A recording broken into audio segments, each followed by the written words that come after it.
It is wise to know what comes first and what to do first. To begin anything in the middle or at the end is to make a muddle of it. The athlete who began by breaking the tape would not receive the prize. He must begin by facing the starter and toeing the mark, and even then a good start is important if he is to win. The pupil does not begin with algebra and literature, but with counting and ABC. So in life, the businessmen who begin at the bottom achieve the more enduring success, and the religious men who reach the highest heights of spiritual knowledge and wisdom are they who have stooped to serve a patient apprenticeship to the humbler tasks, and have not scorned the common experiences of humanity, or overlooked the lessons to be learned from them. The first things in a sound life, and therefore in a truly happy and successful life, are right principles. Without right principles to begin with, there will be wrong practices to follow with, and a bungled and wretched life to end with.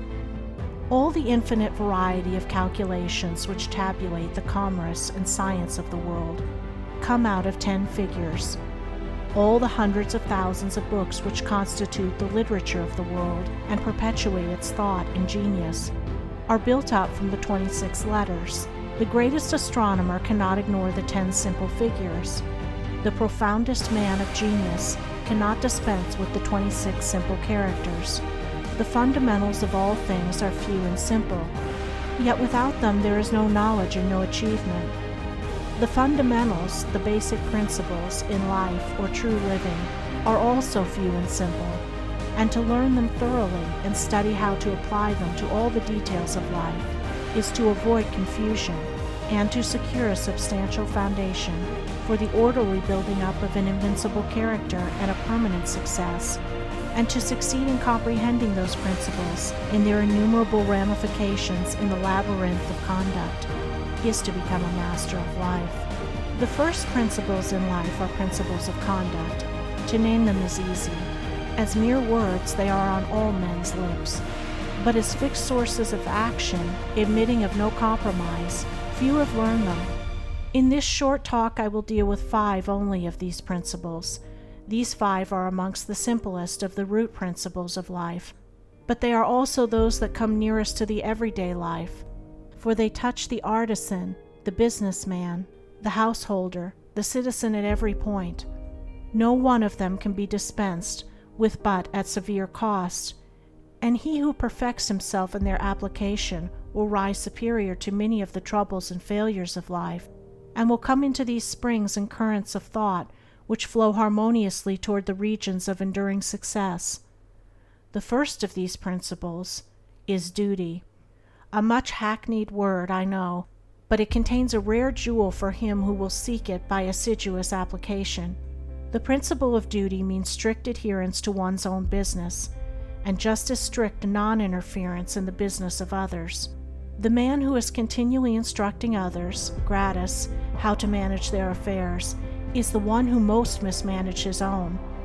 Duty also means undivided attention to the matter in hand, intelligent concentration of the mind on the work to be done.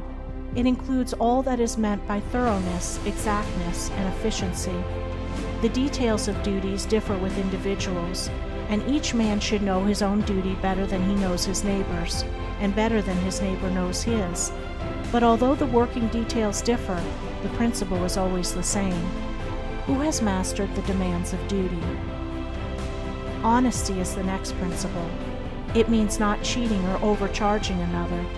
It involves the absence of all trickery, lying, and deception by word, look, or gesture.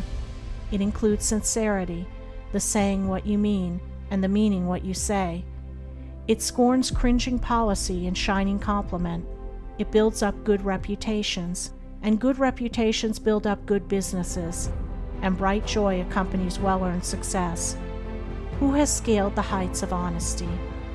Economy is the third principle. The conservation of one's financial resources is merely the vestibule leading towards the more spacious chambers of true economy. It means, as well, the husbanding of one's physical vitality and mental resources. It demands the conservation of energy by the avoidance of enervating self-indulgences and sensual habits.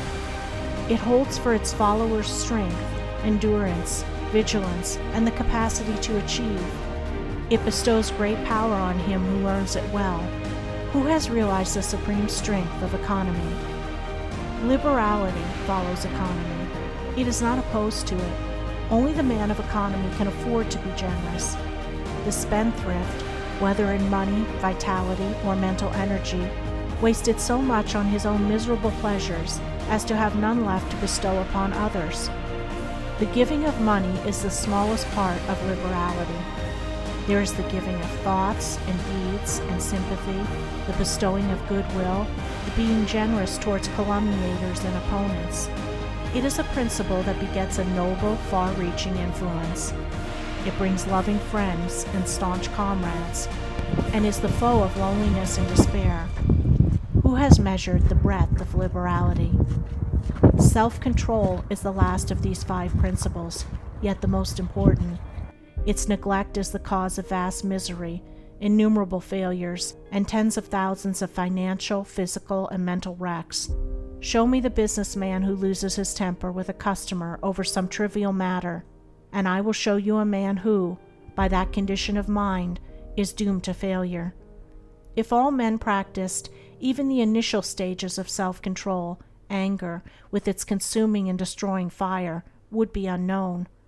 The lessons of patience, purity, gentleness, kindness, and steadfastness, which are contained in the principle of self-control, are slowly learned by men, yet until they are truly learned, a man's character and success are uncertain and insecure.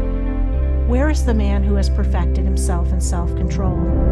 Where he may be, he is a master indeed. The 5 principles are 5 practices, 5 avenues to achievement, and 5 sources of knowledge. It is an old saying and a good rule that practice makes perfect, and he who would make his own wisdom, which is inherent in those principles, must not merely have them on his lips, they must be established in his heart.